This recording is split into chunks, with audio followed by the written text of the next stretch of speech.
Omakyana timanasya chinam shalakya Chakshur Anyetam Yena Tasmai Shri Gurave Namah Chitchetanya Manopistam Staptam Yena Bhutale Svam Rupadamyam Tadati Svam Padantikam Vandeham Shiro Shiyuda Padakamanam Shirom Vaishnavamsha Shri Rupam Jagajatam Sakana Ragnatam Fitam Tam Sajivam Sadvaitam Savrutam Parjana Saitam Shri Krishna Chaitanya Devam Shri Radha Krishna Padam Sagana Lita Shivishakam Fitam Sham He Krishna Karuna Sindhudina Bandhu Jatpate Gopesha Gopkakanta Radha Kantanam State Tapta Kansana Gaurangi Radhe Vrindavaneshwari Vishavana Sutadevi Panamama Hare Kriya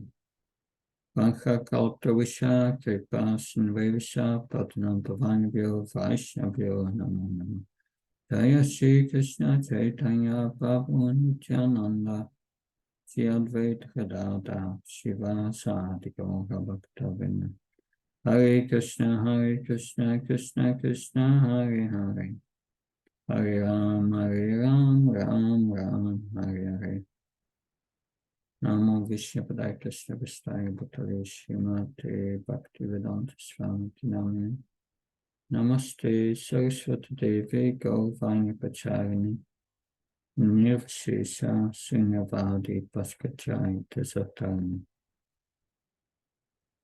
Hare Krishna, we will discuss today chapter 18, the conclusion, the perfection of renunciation. We heard the first 40 verses, which mainly describe how we are controlled by material nature.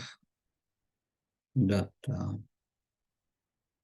now, although we are controlled by this material nature, when Krishna says one can become free from it, from that control, if one does one's duty in the Varnashram, as a Brahmana, Kshatriya, Vaishya, Sudra, so one does his duty, but one does his duty, one's work, as a worship, as an offering to the Supreme Lord.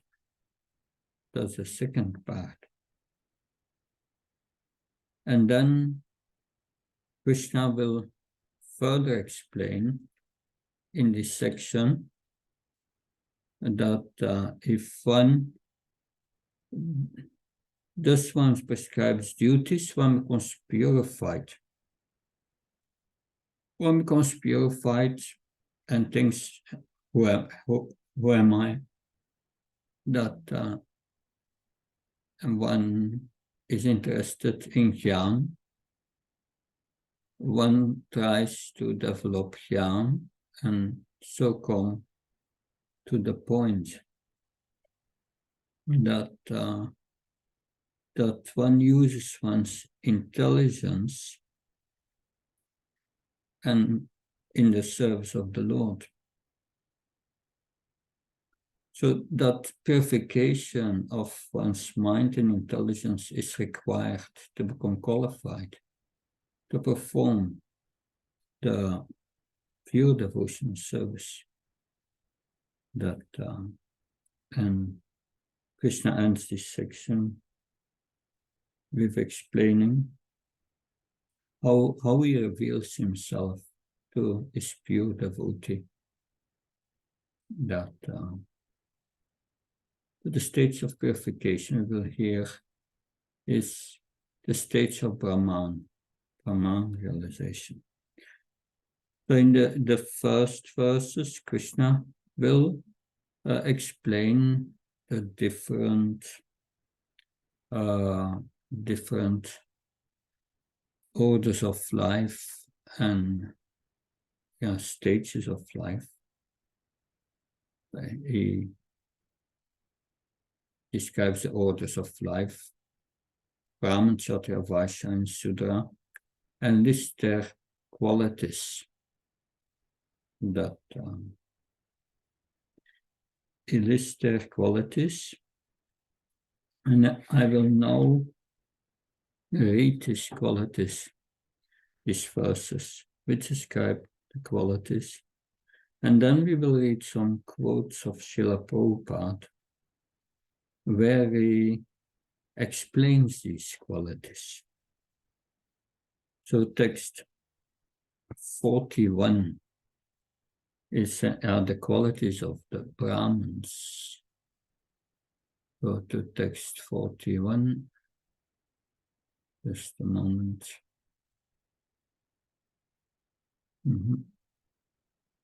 To start it, just a moment. I stop the sharing. Okay. And it here.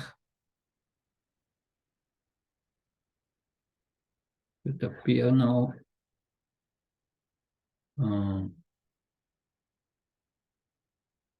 Not just a moment. Not right there. But, okay, now it should go.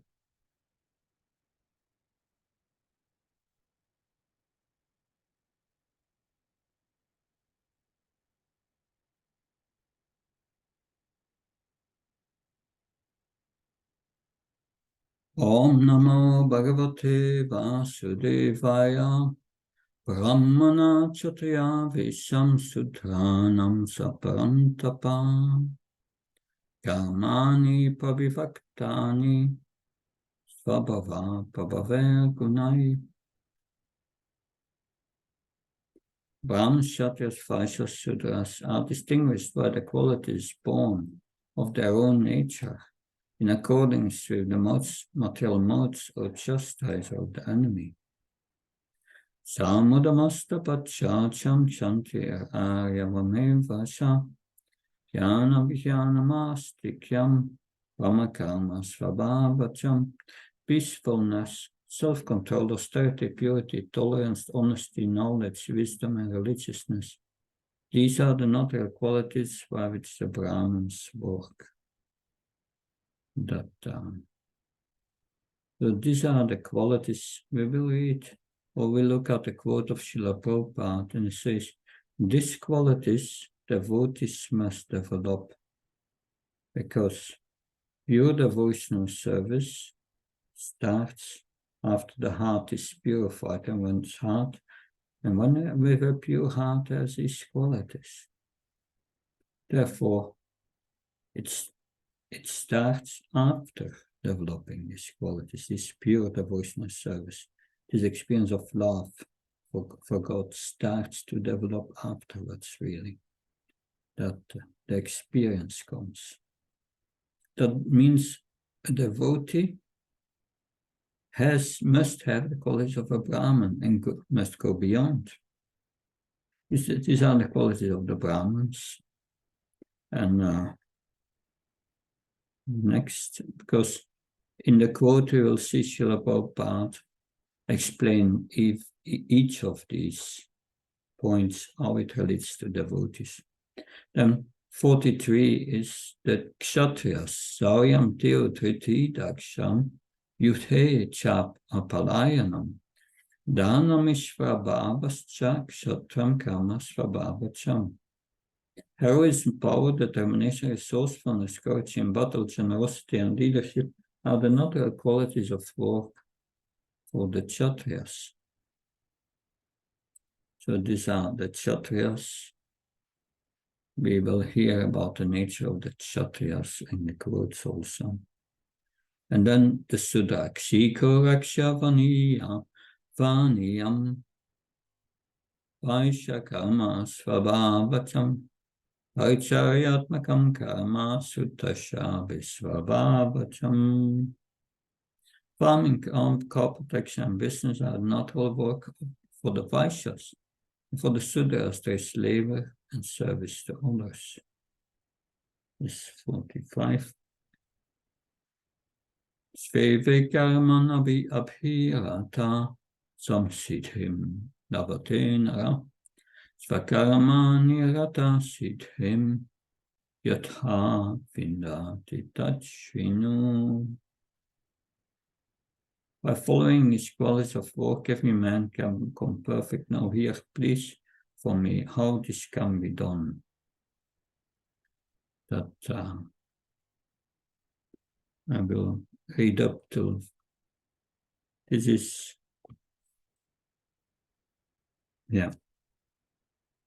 45. We will first read the quotes and continue them with 46. The quotes here that so yes, quotes of the Brahmins. You'll find these 4 classes of living entities everywhere, according to the 3 modes, and below the fourth class there is the 5th class, Panchama. Now they want a classless society. There cannot be a classless society. As long as you are in a material world, there must be classes. It is nature's arrangement. Even amongst birds, there is a class of birds who known as crows and another as swans. The swans will try to reside in a place where there is a very clean water, flowers, and good trees. They will flock there. Birds of a feather flock together. The crows will go to a place where there is garbage and enjoy there. So there is a division in taste. But in the human form of body, although there is a natural division, one can be raised to a higher position by this Krishna consciousness movement. As far as this material body is concerned, you cannot change the quality. So, there are 9 qualifications required for Brahmins. Similarly, there are 7 qualifications for Kshatriyas and 3 for Vaishyas, Kshikarexhabhanyam, Vaishyakarmas Svabhavasam, and for the Sudras only 1, Parishatyatmakam Karyam Sudra Karma. So, Krishna, Srila Prabhupada points that out in the verses here. So in verse 42, we have the qualities of the Brahmins, and they have 9 qualities. And then the Kshatriyas, verse 43, has 7 qualities. And for the Vaishyas, in text 44, farming, cow protection, and business, these are 3 qualities. And for the Sudras, there is also only labor, service to others, 1 quality. But now, in 42 here, Srila Prabhupada explains these qualities of the Brahmins. And he gives definitions, Srila Prabhupada. Says Sama, controlling the senses. One should be trained not to be dictated by the senses. So we should not be, a Brahmin is not a slave of the senses and the mind. And Dhamma, the mind is dictating something. You should not be carried away by the dictation of the mind, but the mind should be carried by your dictation. You should control the mind and use it in Krishna's service. That is Dhamma, that's controlling the senses. Then, of course, Srila Prabhupada makes that point. It's not because you are born in a Brahma family that you have these qualities. You must become qualified. You must develop these qualities. And tapa, samudama, so this samudama must be practiced, cannot be practiced without tapasya. And of course, then Srila Prabhupada refers to Lord Zetland, who was has been the governor of Bengal for 2 years and who knew the devotees, and Bon Maharaj, who was sent to London by Bhaktisiddhanta Saraswati Maharaj, visited Lord Zetland, and Lord Zetland asked, can you make me a Brahmin? And Bon Maharaj said, yes, you have just to follow these 4 rules. No meat, fish, eggs, no sex, life, no intoxication, truthful. And Lord Zetland said, impossible, this is our life. But we must follow these rules. That tapasya is required. Yes, and sacham, cleanliness. That 2 kinds of cleanliness of the body, taking a shower every day, and at night, and internal cleanliness. We chant Hare Krishna to purify the mind.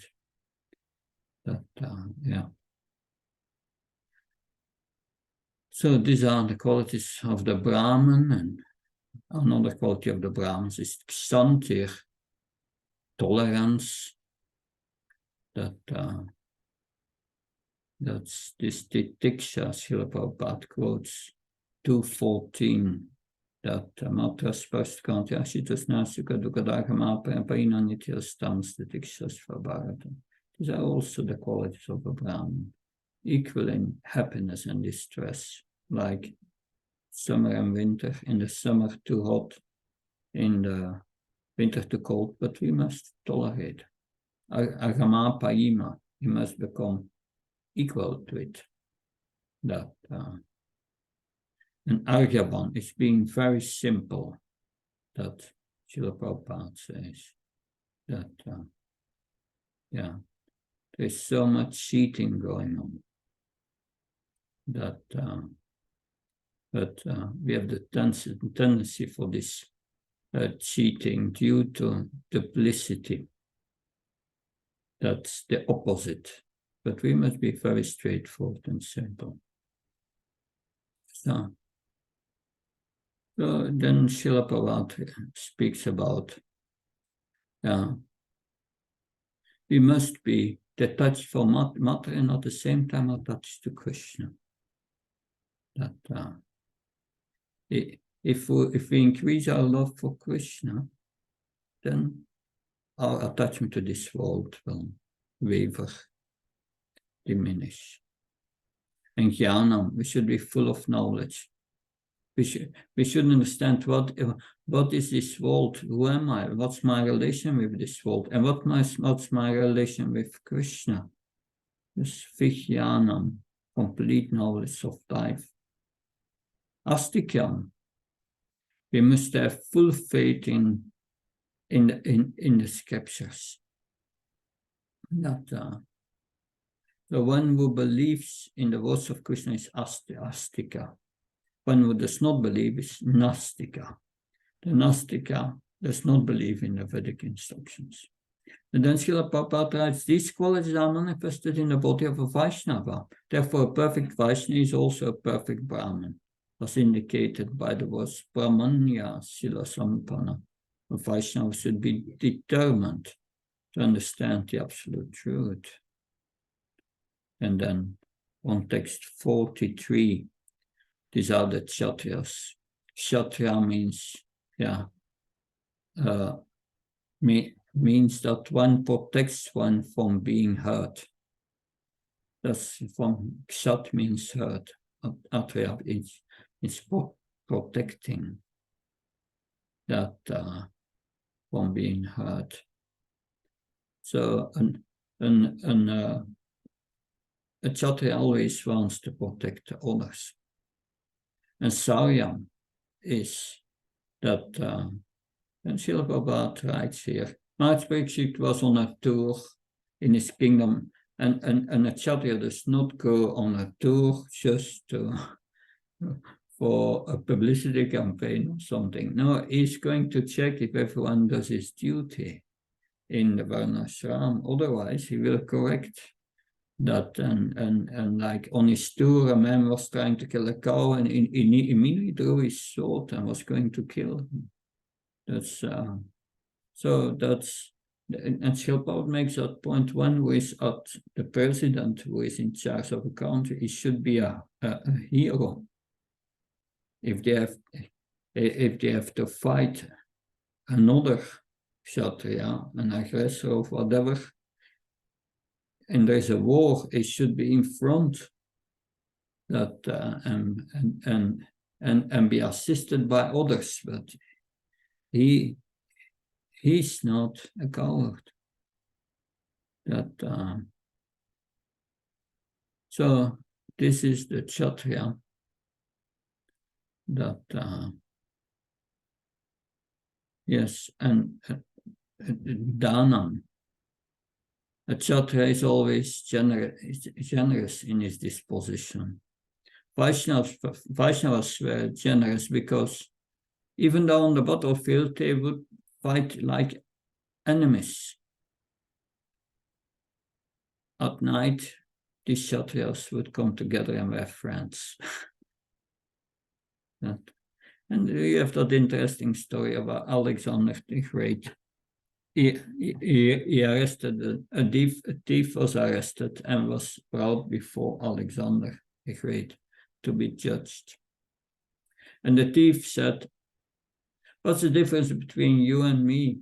You are a great thief, I'm a small thief."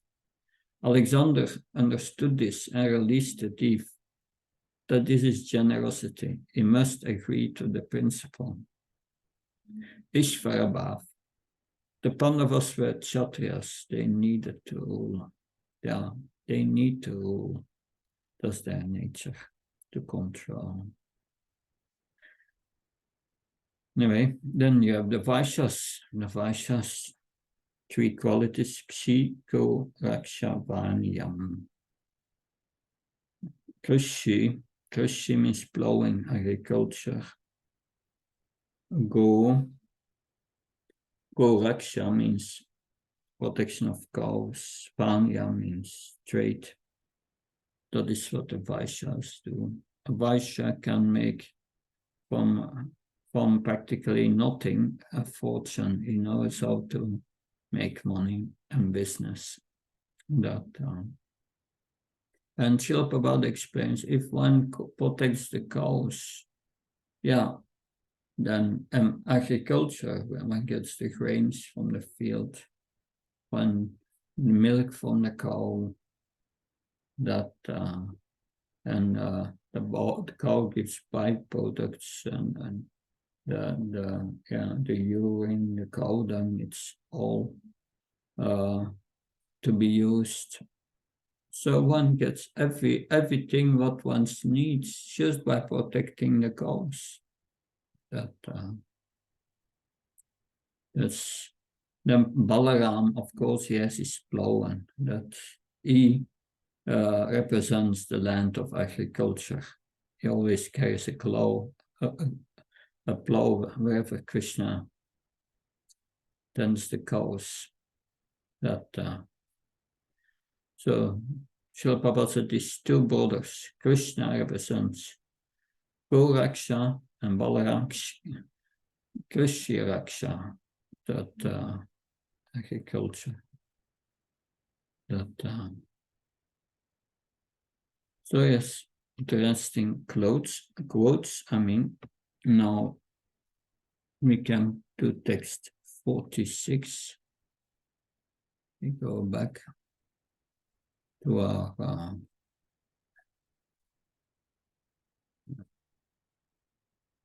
Yata pravritti bhutanam yeni sarvam idam tatam svakarmanatam apyaksha siddhim vindati manava.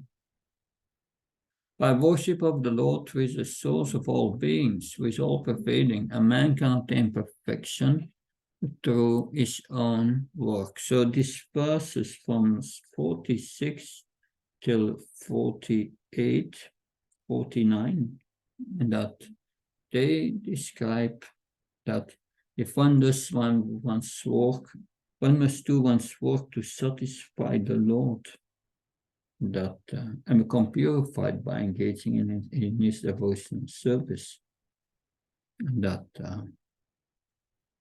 so be heard before doing one's duty in the Varnashram, and by that, if one does it for the Lord, one becomes purified and comes healthy to the point of being qualified to perform jnana yoga.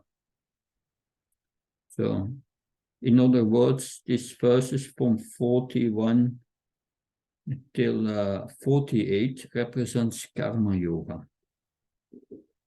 From 49, we will hear about jnana yoga leading up to the Brahmabhuta stage, the stage of liberation. That, of course, in devotional service, that when the heart is purified, we don't have to do karma yoga, or we don't have to perform jnana yoga. We perform devotional service, and we go to these stages. That's a process. It should be clearly understood. We also go to these stages. But we don't perform karma yoga or jnana yoga. No need. You perform bhakti yoga, and you will also go to these stages.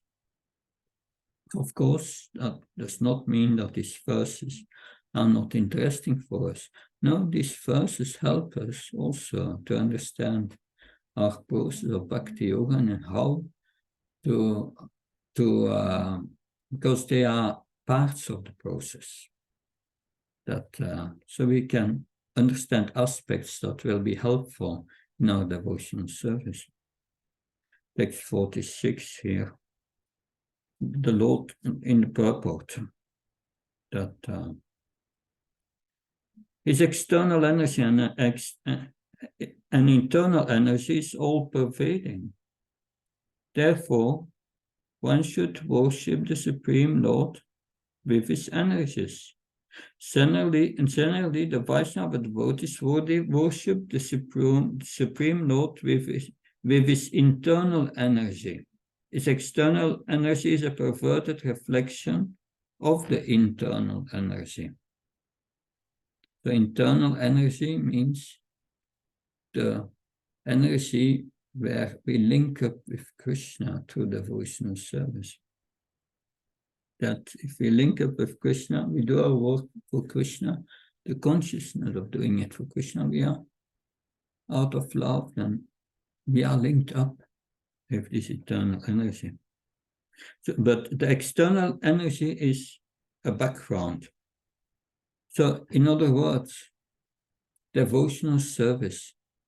We do the service through the material energy, but it becomes spiritualized because of our internal mood of devotion, where we do it for desire for Krishna. And by that, it becomes spiritualized.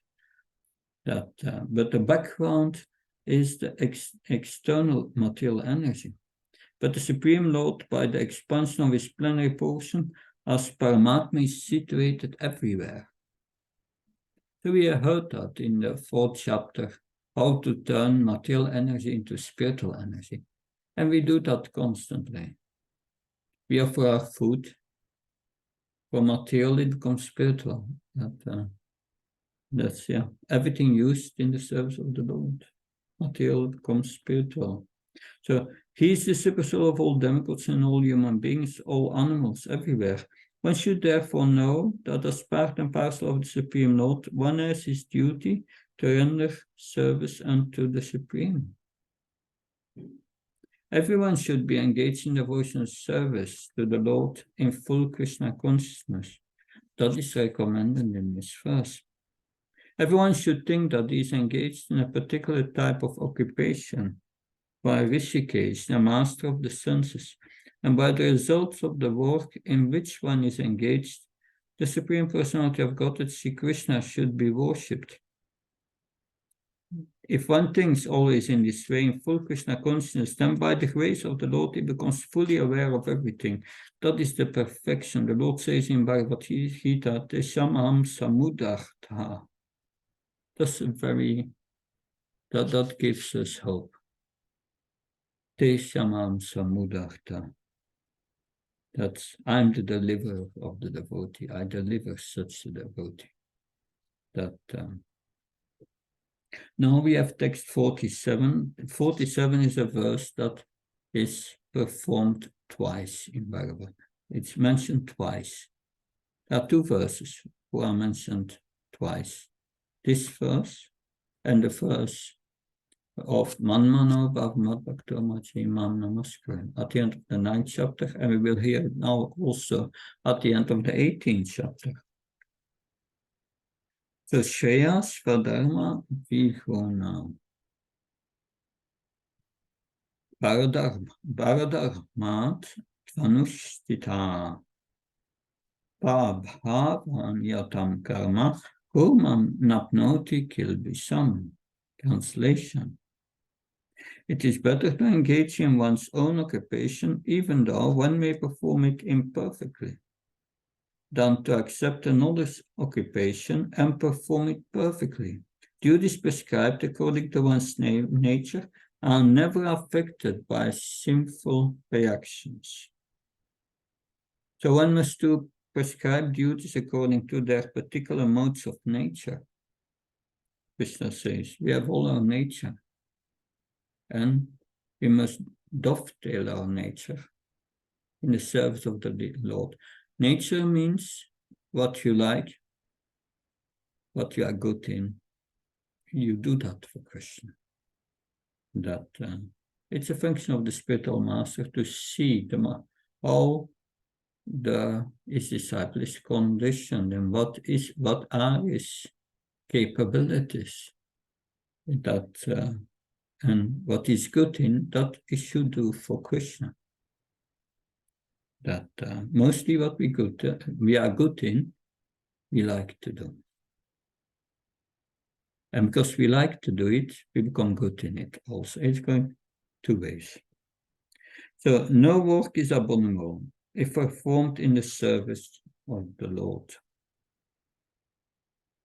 Whether one is a Kshatriya, Vaishya, Shudra, it doesn't matter, Srila Prabhupada says. That by his work, he should serve the Supreme Lord. So at the end of the purpose, Srila Prabhupada, he makes a very important point here. Anything done for personal sense gratification is a cause of bondage. The conclusion is that everyone should be engaged according to the particular mode of nature he has acquired, and should decide to work only to serve the supreme cause of the Supreme Lord. Okay. So this is an important verse. We'll know. Yeah. 48, that's the last of this section of Karma Yoga. Sajam karma kaunteya sadosham apinachayat sarvarambha idoshana duminachnir ivavritaha. Every endeavor is covered. Every endeavor is covered by some fault. That just as fire is covered by smoke, therefore one should not give up the work born of his nature, O son of Kunti, even if such work is full of fault. That so we know in the conditioned state, Srila Prabhupada writes here, all work is contaminated by the material modes of nature.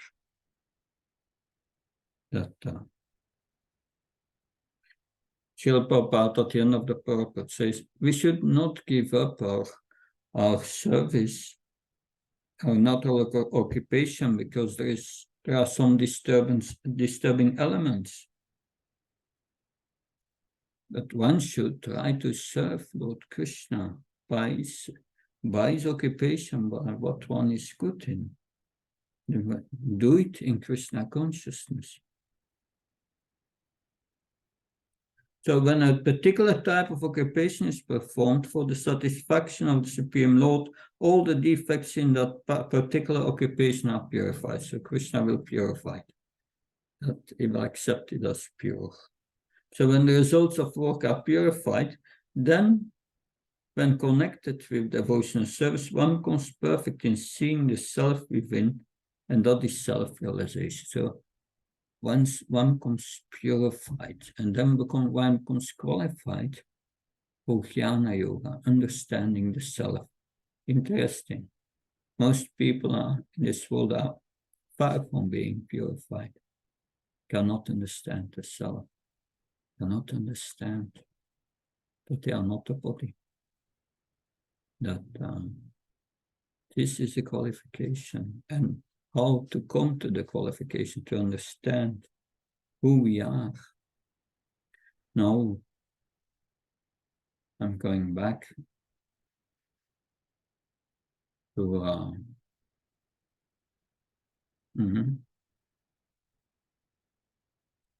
PowerPoint.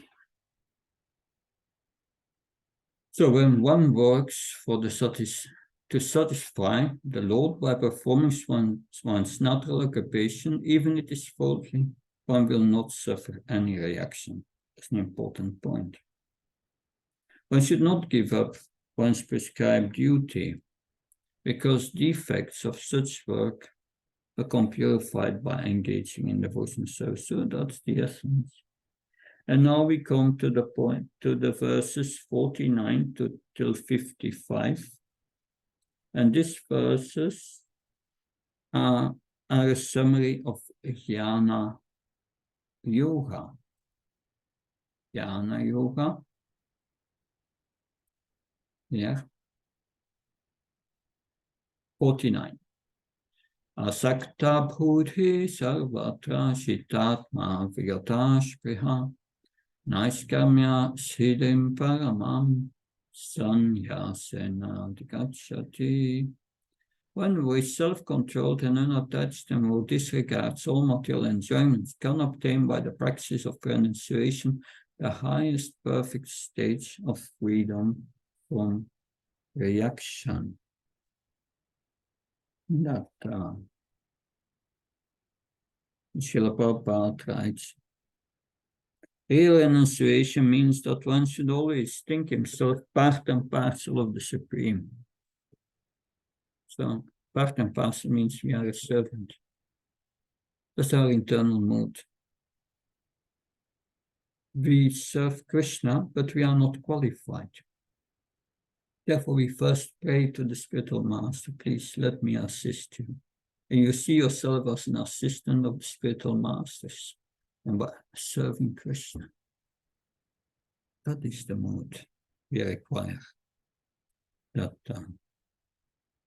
So real renunciation means that one should always think himself part and parcel of the Lord, and therefore think that he has no right to enjoy the results of his work.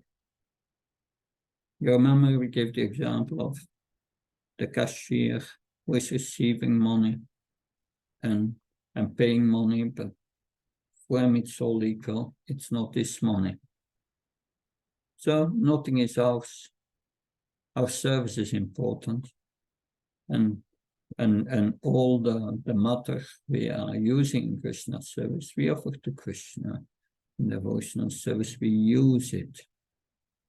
But since it's part and parcel of the Supreme Lord, the results of his work must be enjoyed by the Lord. That is actually Krishna consciousness. So, you remember, Bhaktam Sakaptapasam Sarvalokmashvanam Sudam Sarvabhutnam Katvaman Santam Ruchati. The Lord is the supreme enjoyer. And he's the proprietor of everything. At the end of this purport, Yastvat marat revasya, one who is satisfied in himself has no fear of any kind of reaction from his activity. So, this is the internal mood. The knowledge which is behind our action when we serve Krishna. The internal mood. Then 50. Siddhim prapto yata brahma tatapnoti nibodhame samasanaiva kaunteya nishtahyanasya para. Person of Kunti, learn for me how one who has achieved this perfection can attain to the supreme perfectional stage, Brahman, the stage of highest knowledge, by acting in the way I will now summarize. So the Lord describes for Arjuna how to achieve the highest perfectional stage simply by being engaged in the occupational duty, performing that duty for the Supreme Personality of Godhead. At the end, the actual perfection of knowledge is attaining Krishna consciousness. And that is described in the following verses. Now, in the verses 41 till 33, it's described how with purified intelligence one thinks himself a spirit soul Brahman, and it so accepts like that the position of Brahman, and by that remains always in goodness, completely detached from sense gratification. So that's explained now in the next verses 51 till 53. Buddhya visudaya yukto trityatmanam niyam yacha sabdhadin visayam tyaktva ragadvesha vyudasya cha vivikta sevilakasi yata vakaya manasa yana yoga paro nityam varahyam samapasvitaha ankaram balam darpam Kamam krodam paritram vimucha nirmama santo bhuyaya brahma bhuyaya kalpate. Translation: being purified by his intelligence and controlling the mind with determination, giving up the object of sense gratification, being freed from attachment and hatred, one who lives in a secluded place, who eats little, who controls his body, mind, and power of speech, who is always in trance, who is attached, free from false ego, false strength, false pride, lust, anger, and acceptance of material things, free from false proprietorship and peaceful. Such a person is certainly elevated to the position of self-realization. So this is an important purport. That and so I will read this purport, that 51 till 53.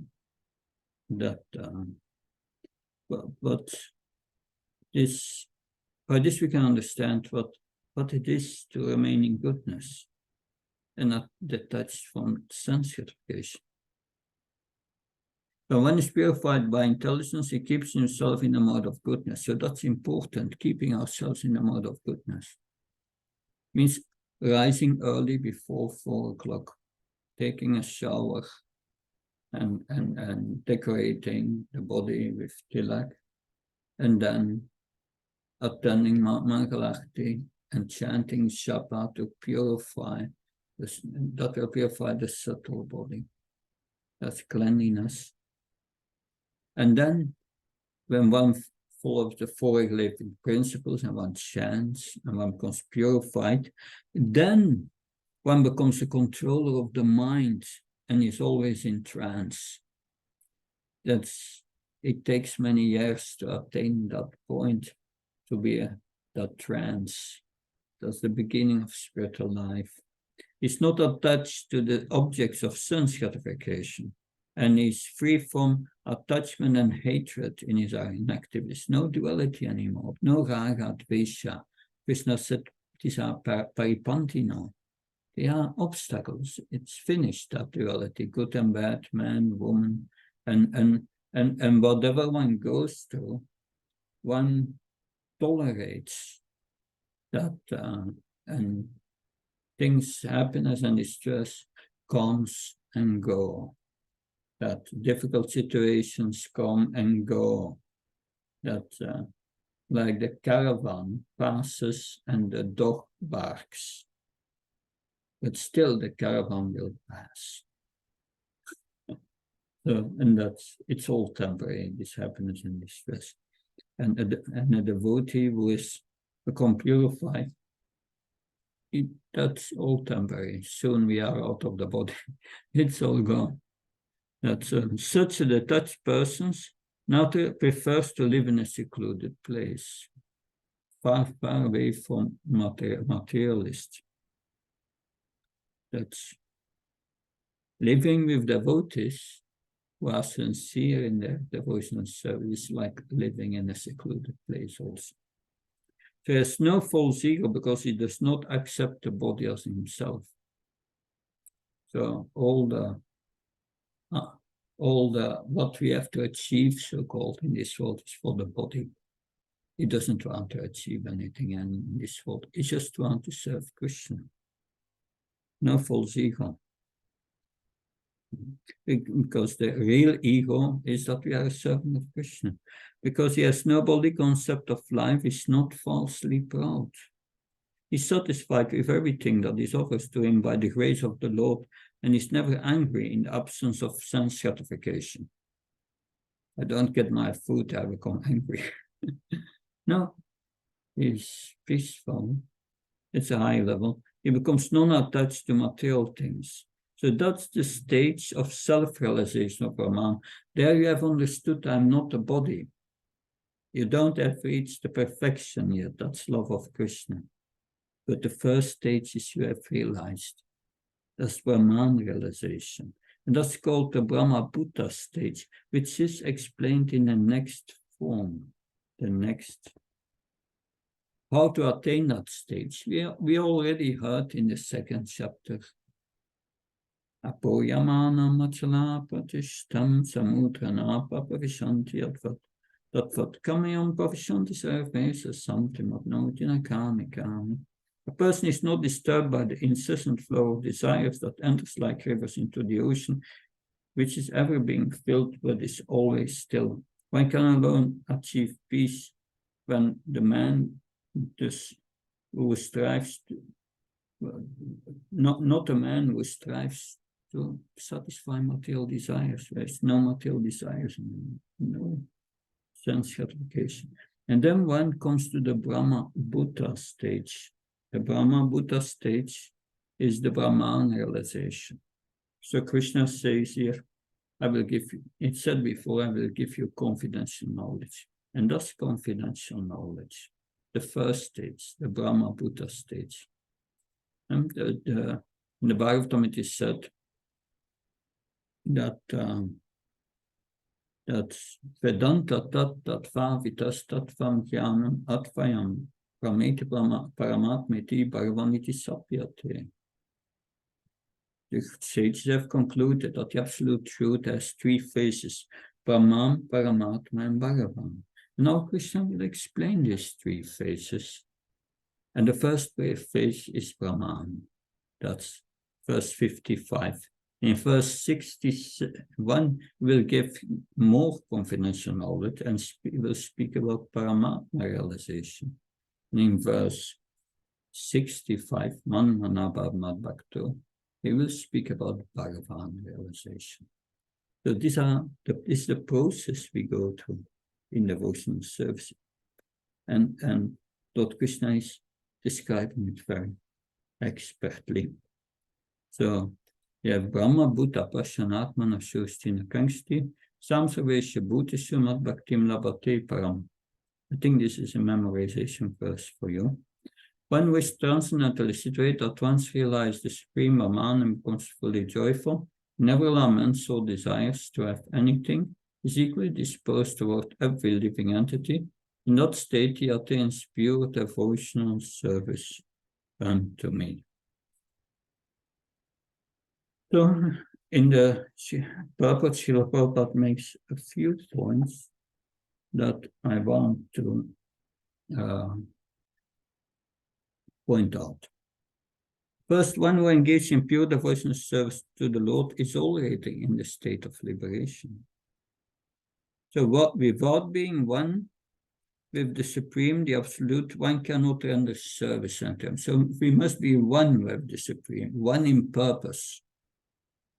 That we heard before, Krishna consciousness is following the dictations of Paramatma within the heart, or the dictations of Krishna from Bhagavad Gita. We must agree to follow what Krishna says and help him if we want, help him in his mission.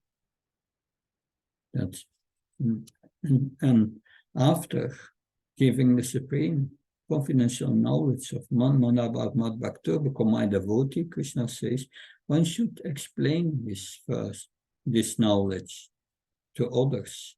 There's no one more dear to me than the preacher of Krishna consciousness. The devotee agrees to help Krishna, whatever he wants. That's oneness, real oneness. So a living entity who is engaged in God's service in Krishna consciousness becomes also fully in himself. By doing that, we become very satisfied because we are connected with the spiritual energy. So such a devotee does not lament for any material loss or gain, that does not aspire for gain. He only wants his pure devotional service. He does not see the material world as something higher and something lower. Higher and lower position in this world are temporary. And the devotee is not interested, that has no value. That for him, stone or gold is matter. Soon we leave this world. What's the use of that? It's matter. That, so the world is miserable for the materially infected person. But the devotee is not materially infected. And he becomes Prashanatma, peaceful. The such stage can be achieved by the mercy of Lord Chaitanya, who preached pure devotional service. But this Brahma Buddha stage is not the purpose. It's the first stage. Brahma Buddha means entering the spiritual platform. Then spiritual life, real life starts. The spiritual life starts from there. And then your heart is pure. And then you can develop. This love will develop for Krishna. And what is the result if you develop love? You will be able to understand Krishna. It does explain in verse 55. Bhakti amama vichanti yavayam satmi tatvata tatamam tatvato katvam vishate tat anantaram.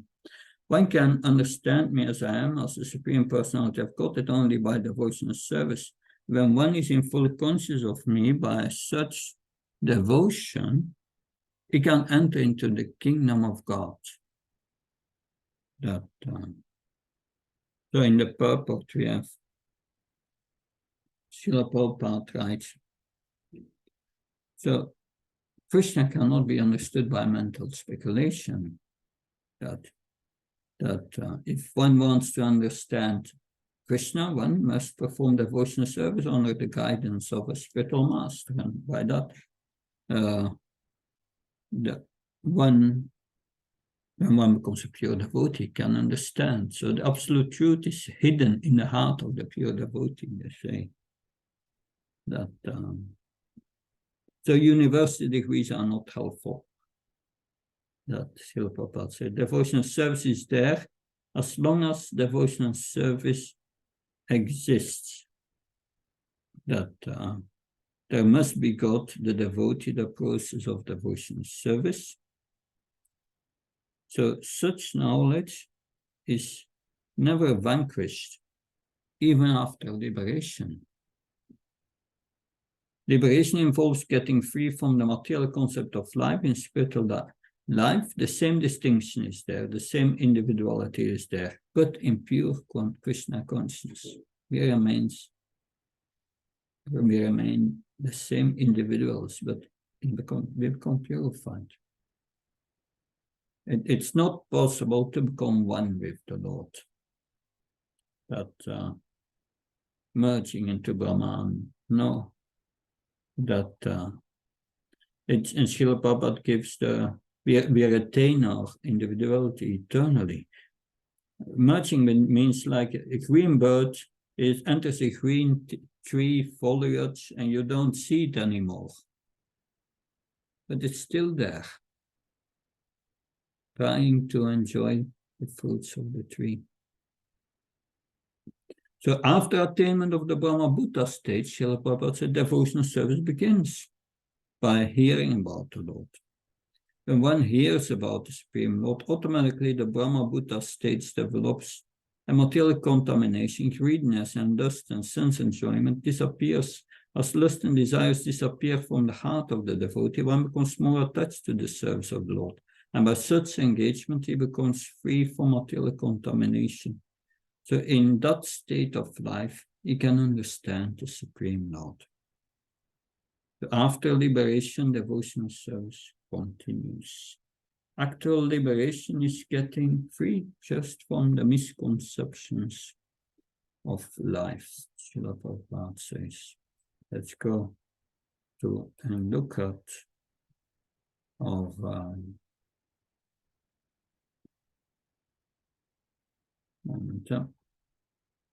okay, our slides. A recap.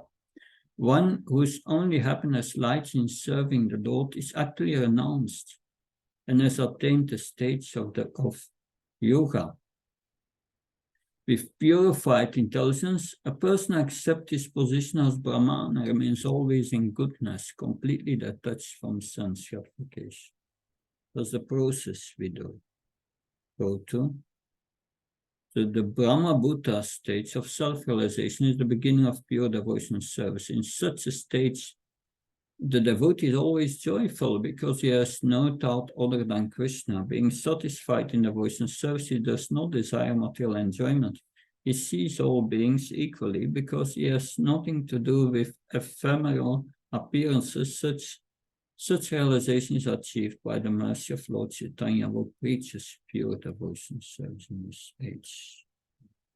And the last verse we discussed that, yes, Krishna reveals himself only to one who performs pure devotional service under the guidance of a pure devotee.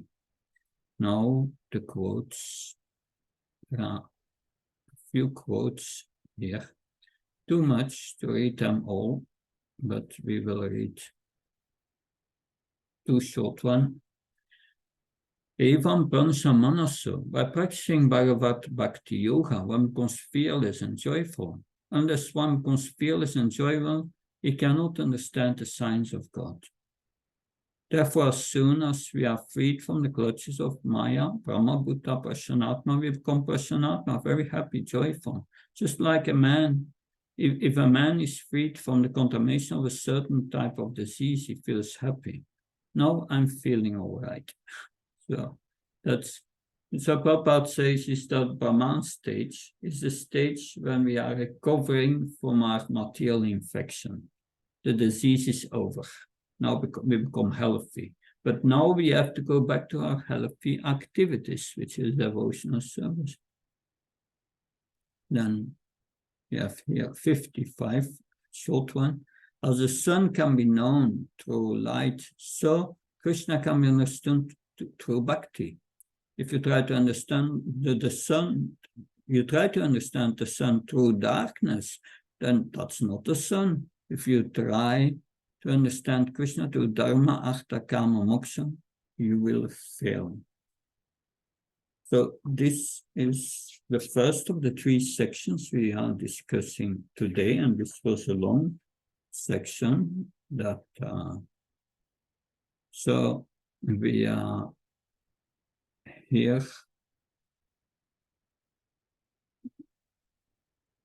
I would say this section is good to reflect for us.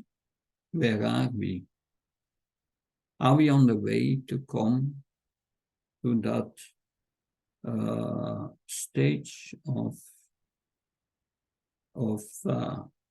liberation? That if we read all these details in 51-53, that what does such devotee do?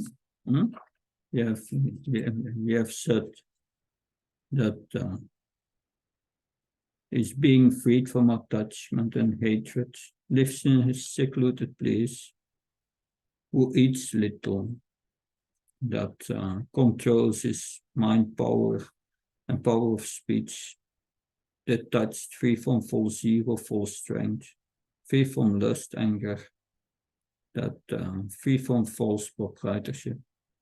We can evaluate, where am I? Probably we are not on that stage. We have some work to do, but that's okay. That's okay. We are on the way. But by that we can understand. Because this first stage to come to Brahman goes slow. Mostly it may take 20, 30 years, more or less. But once you are there, after that it goes quicker. By Krishna's grace, Krishna's willing, normally. But that the purification is the hard work. That we have also discussed about the 4 orders of life. And some people think we should have a classless society, but materially we are different. And we must use our situation to become Krishna conscious. That's also, the question is there, should I suffer in this world or can I be happy? If you engage in devotional service, the engagement in devotional service itself gives you already satisfaction. Happiness for the body is not the goal of life. Happiness and distress we have to learn to tolerate and come immune to it, to the Brahman platform, and keep ourselves safe on the spiritual platform within with Krishna. And then we become aloof from it. Also, verse 48 and 49, these 2 verses, I read them again.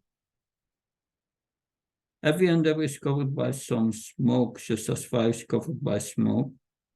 That analogy we should remember. Therefore, one should not give up work born of his nature, O son of Kunti. And next verse.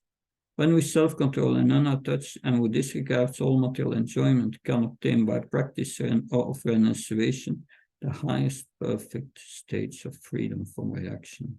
So these verses are connected because that it's by performing this work that in an unattached way, that one becomes purified and self-controlled and unattached. And so that's the process.